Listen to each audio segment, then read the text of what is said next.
you know what boat shows are like. You always get these little stalls that sell little things, and there's electric bikes, there's electric helmets, there's bimneys, there's inflatable bits and pieces. But we came across this thing, just a Temo 450. Look at that. It's like a strimmer or something. But what is it? It's an engine. It's an electric motor to drive you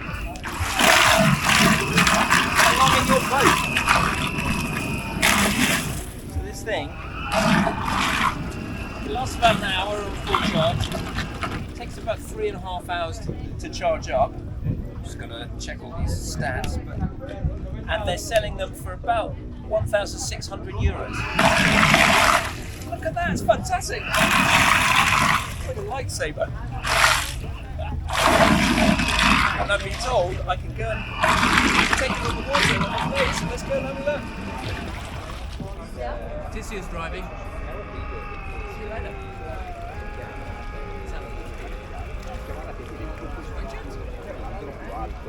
Okay.